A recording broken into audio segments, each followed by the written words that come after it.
नमस्कार। आइए सुनते हैं मुंशी प्रेमचंद जी द्वारा लिखी एक कहानी, दूध का दाम। अब बड़े बड़े शहरों में दाइयाँ, नर्सें और लेडी डॉक्टर सभी पैदा हो गई हैं, लेकिन देहातों में जच्चे खानों पर अभी तक भंगिनों का ही प्रभुत्व है और निकट भविष्य में इसमें कोई तब्दीली होने की आशा नहीं।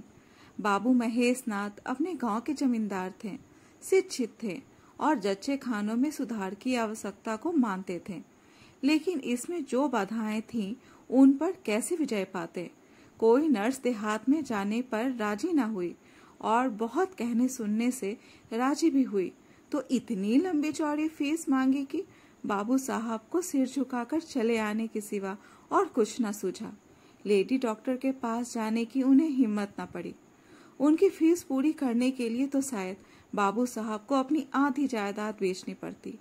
इसलिए जब 3 कन्याओं के बाद वह चौथा लड़का पैदा हुआ तो फिर वही गूदर था और वही गूदर की बहू। बच्चे अक्सर रात ही को पैदा होते हैं। एक दिन आधी रात को चपरासी ने गूदर के द्वार पर ऐसी हाक लगाई कि आस पड़ोस में भी जाग पड़ गई। लड़की ना थी कि मड़ी आवाज में पुकारता। गूदर के घर में इस शुभ अवसर के लिए महीनों से तैयारी हो रही थी। भय था तो यही कि फिर बेटी न हो जाए, नहीं तो वही बंधा हुआ 1 रुपया और 1 साड़ी मिलकर रह जाएगी। इस विषय में स्त्री पुरुष में कितनी ही बार झगड़ा हो चुका था। शर्त लग चुकी थी। स्त्री कहती थी, अगर अब की बेटा ना हुआ तो मुंह न दिखाऊंगी। हाँ, मुंह न दिखाऊंगी, सारे लक्षण बेटे के हैं। और गूदर कहता, देख लेना बेटी होगी और बीज खेत बेटी होगी। बेटा निकले तो मूछे मुड़ा लूं। हाँ, मूछे मुड़ा लूं। शायद गूदर समझता था कि इस तरह अपनी स्त्री में पुत्र कामना को बलवान करके वह बेटे की अवाई के लिए रास्ता साफ कर रहा है। भूंगी बोली, अब मूछ मुड़ा ले दाढ़ी झाड़। कहती थी ना बेटा होगा, सुनता ही ना था, अपनी ही रट लगाए जाता था। मैं आज तेरी मूछें मुड़ूंगी, खूंटी तक तो रखूंगी ही नहीं। गूदर ने कहा, अच्छा मूड़ लेना भली मानस, मूछें क्या फिर निकलेंगी ही नहीं। तीसरे दिन देख लेना, फिर ज्यों की त्यों है, मगर जो कुछ मिलेगा उसमें आधा रख लूंगा, कहे देता हूँ। भूंगी ने अंगूठा दिखाया और अपने 3 महीने के बालक को गूदर के सुपुर्द कर सिपाही के साथ चल खड़ी हुई। गूदर ने पुकारा, अरे सुन तो, कहाँ भागी जाती है? मुझे भी बधाई बजाने जाना है। इसे कौन संभालेगा? भूंगी ने दूर ही से कहा, इसे वहीं धरती पर सुला देना, मैं आके दूध पिला जाऊंगी। महेश नाथ के यहाँ अब भूंगी की खूब खातिरदारियां होने लगी। सवेरे हरीरा मिलता, दोपहर को पूड़ियां और हलवा, तीसरे पहर को फिर और रात को फिर। और गूदर को भी भरपूर परोसा मिलता था। भूंगी अपने बच्चे को दिन रात में 1-2 बार से ज्यादा दूध ना पिला सकती थी। उसके लिए ऊपर के दूध का प्रबंध था। भूंगी का दूध बाबू साहब का भाग्यवान बालक पीता था और यह सिलसिला 12वें दिन भी ना बंद हुआ। मालकिन मोटी ताजी देवी थी, पर अब के कुछ ऐसा संयोग हुआ कि उन्हें दूध हुआ ही नहीं। तीनों लड़कियों की बार इतने इफरात से दूध होता था कि लड़कियों को बदहजमी हो जाती थी। अब की 1 बूंद नहीं। भूंगी दाई भी थी और दूध पिलाई भी। मालकिन कहती, भूंगी हमारे बच्चे को पाल दे, फिर जब तक तू जिए बैठी खाती रहना। 5 बीघे माफी दिलवा दूंगी, नाती पोते तक चैन करेंगे।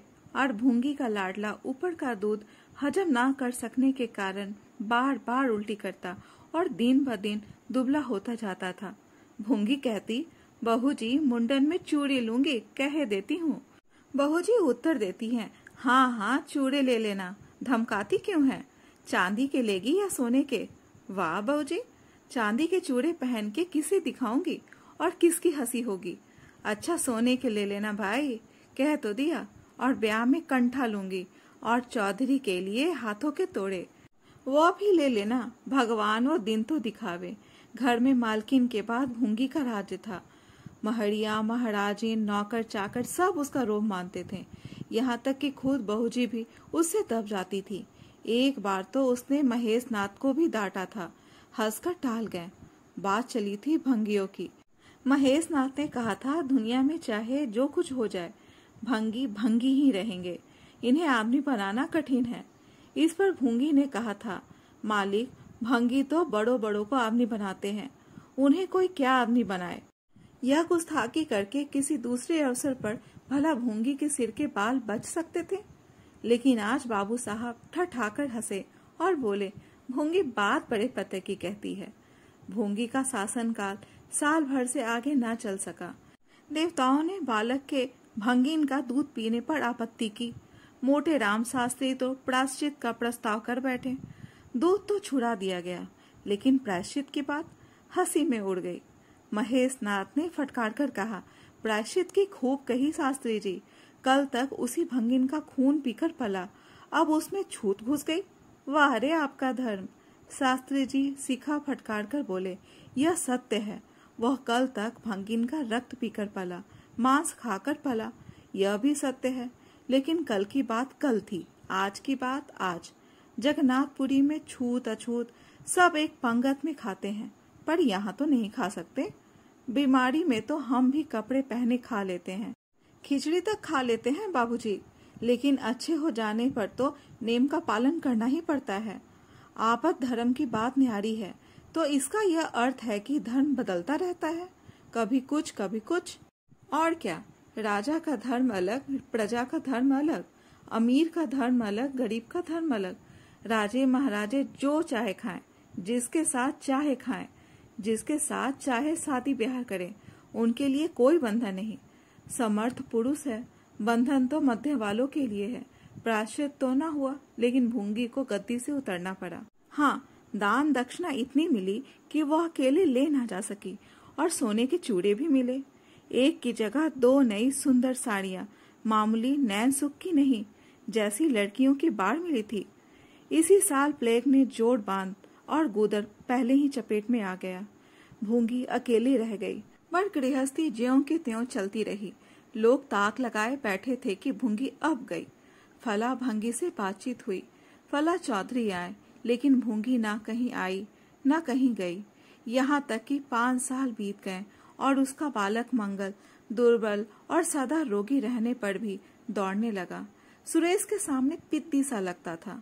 एक दिन भूंगी महेश नाथ के घर का पर नाला साफ कर रही थी। महीनों से गलीच जमा हो रहा था।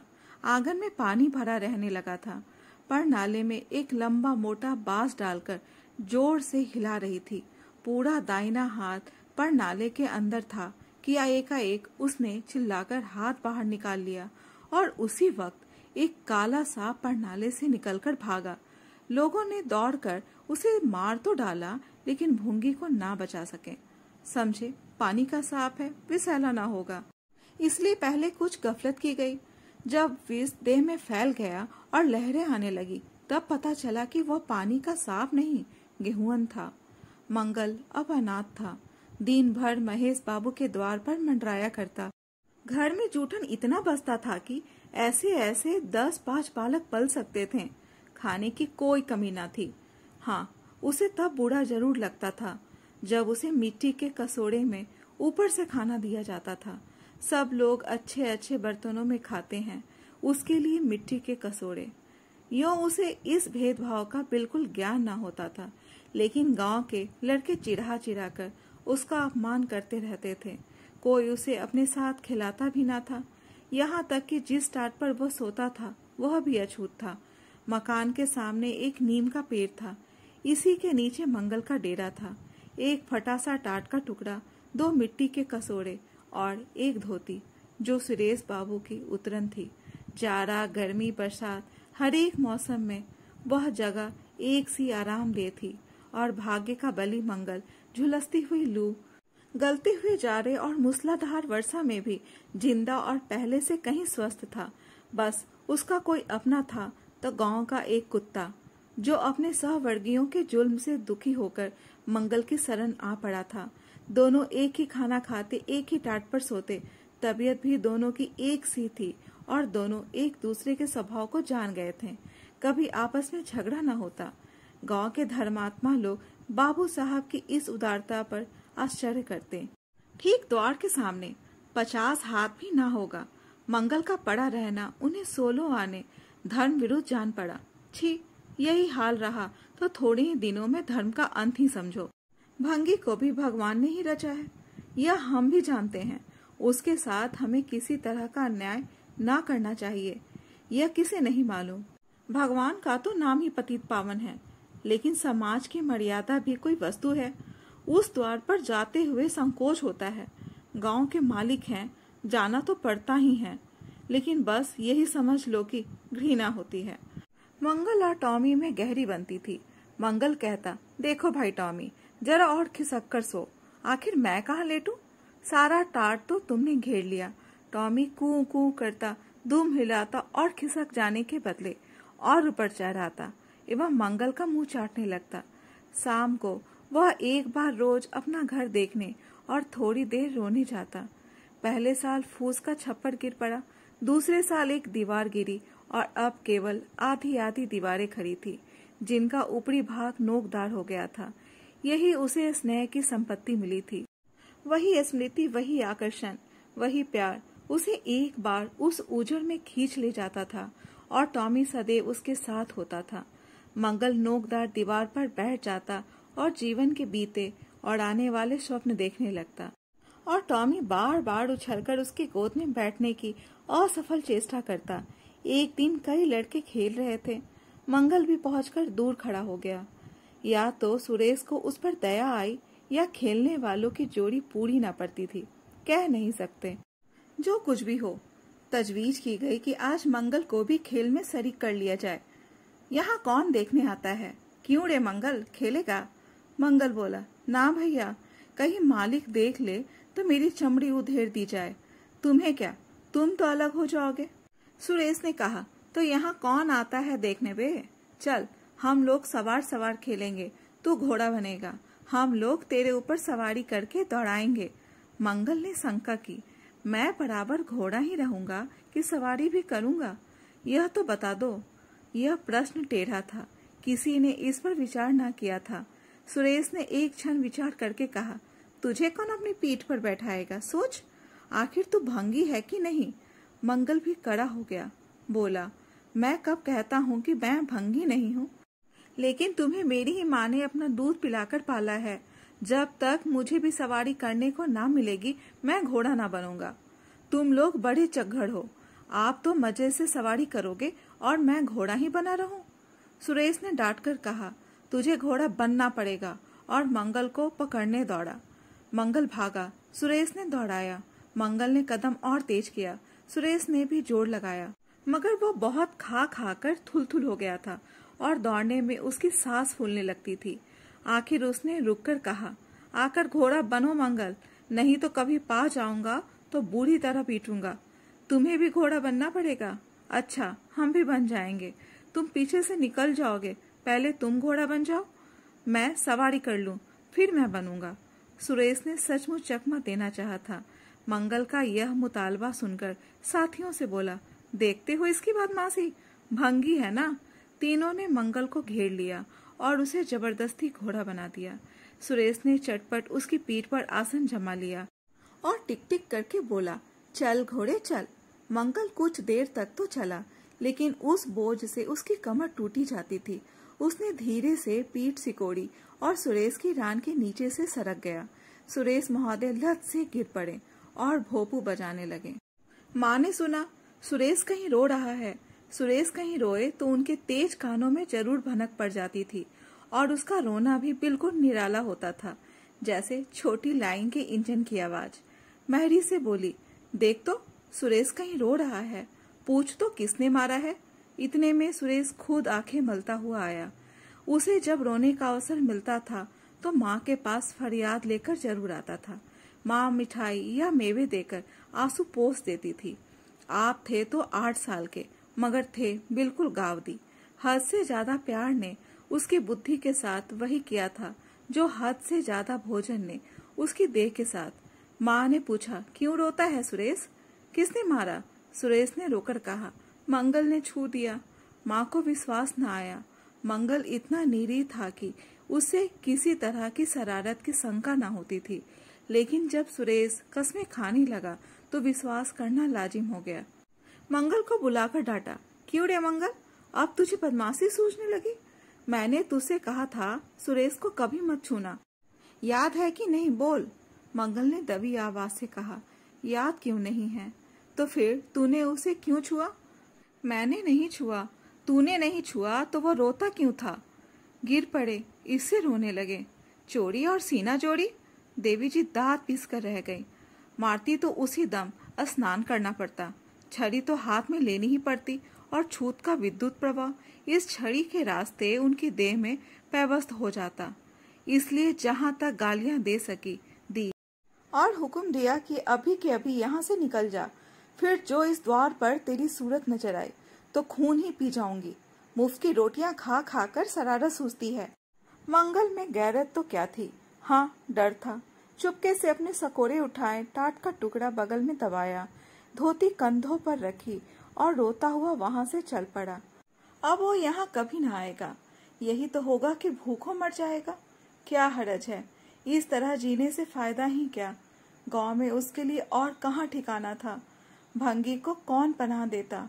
उसी खंडर की ओर चला जहाँ भले दिनों की स्मृतियां उसके आंसू पोंछ सकती थी, और खूब फूट फूट कर रोया।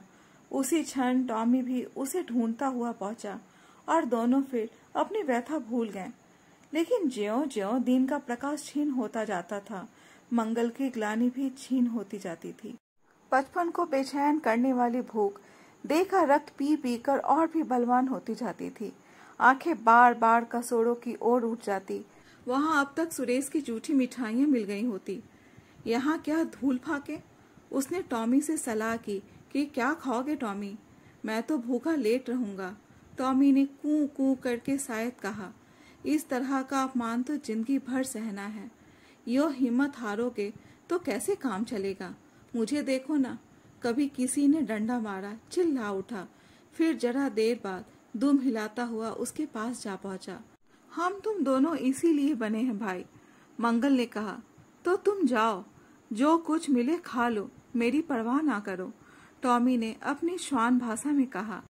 अकेला नहीं जाता, तुम्हें साथ लेकर चलूंगा। मैं नहीं जाता तो मैं भी नहीं जाता। भूखों मर जाओगे तो क्या तुम जीते रहोगे? मेरा कौन बैठा है जो रोएगा? यहाँ भी वही हाल है भाई। क्वाड़ में जिस कुतिया से प्रेम किया था उसने बेवफाई की, और अब कल्लू के साथ है। खैरियत यही हुई कि अपने बच्चे साथ लेते गए, नहीं तो मेरी जान गाड़े में पड़ जाती। 5-5 बच्चों को कौन पालता? एक क्षण के बाद भूख ने एक दूसरी युक्ति सोच निकाली। मालकिन हमें खोज रही होगी क्या टॉमी? और क्या, बाबूजी और सुरेश खा चुके होंगे। कहार ने उनकी थाली से जूठन निकाल लिया होगा और हमें पुकार रहा होगा। बाबूजी और सुरेश दोनों की थालियों में घी खूब रहता है, और वह मीठी मीठी चीज, हाँ मलाई, सब का सब घोड़े पर डाल दिया जाएगा। देखें, हमें खोजने कोई आता है? खोजने कौन आएगा? क्या कोई पुरोहित हो? एक बार मंगल मंगल होगा और बस थाली पर नाले में उड़ेल दी जाएगी। अच्छा तो चलो चले, मगर मैं छिपा रहूंगा। अगर किसी ने मेरा नाम लेकर ना पुकारा तो मैं लौट आऊंगा, यह समझ लो। दोनों वहां से निकले और आकर महेश नाथ के द्वार पर अंधेरे में दबकर खड़े हो गए। मगर टॉमी को सब्र कहाँ, वह धीरे से अंदर घुस गया। देखा, महेश नाथ और सुरेश थाली पर बैठ गए हैं। बरोठे में धीरे से बैठ गया, मगर डर रहा था कि कोई डंडा न मार दे। नौकर में बातचीत हो रही थी। एक ने कहा, आज मंगलवा नहीं दिखाई देता। मालकी ने डांटा था, इससे भागा है शायद। दूसरे ने जवाब दिया, अच्छा हुआ निकाल दिया गया, सवेरे सवेरे भंगी का मुंह देखना पड़ता था। मंगल और अंधेरे में खिसक गया। आशा गहरे जल में डूब गई। महेश नाथ थाली से उठ गए। नौकर हाथ धुला रहा था। अब हुक्का पिएंगे और सोएंगे। सुरेश अपनी माँ के पास बैठा कोई कहानी सुनता सुनता सो जाएगा। गड़ी मंगल की किसे चिंता है? इतनी देर हो गई, किसी ने भूल से भी ना पुकारा। कुछ देर तक वह निराश सा वहां खड़ा रहा, फिर एक लंबी सांस खींचकर जाना ही चाहता था कि कहार पत्तल में थाली का जूठन ले जाता नजर आया। मंगल अंधेरे से निकलकर प्रकाश में आ गया। अब मन को कैसे रोके? कहार ने कहा, अरे तू यहाँ था? हमने समझा कि कहीं चला गया। ले खा ले, मैं फेंकने ले जा रहा था। मंगल ने दीनता से कहा, मैं तो बड़ी देर से यहाँ खड़ा था। तो बोला क्यों नहीं? मारे डर के। अच्छा ले खा ले।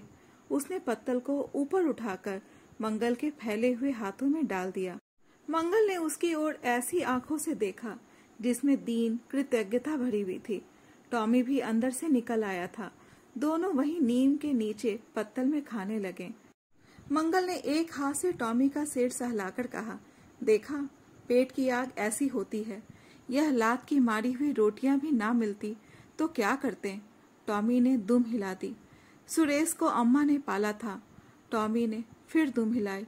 लोग कहते हैं दूध का दाम कोई नहीं चुका सकता और मुझे दूध का यह दाम मिल रहा है। टॉमी ने एक बार फिर दुम हिलाई। दोस्तों, इस कहानी के बारे में अपने विचार कमेंट बॉक्स में जरूर बताएं और अगर कहानी अच्छी लगी हो तो कहानी को एक लाइक और चैनल को सब्सक्राइब करना बिल्कुल ना भूलें।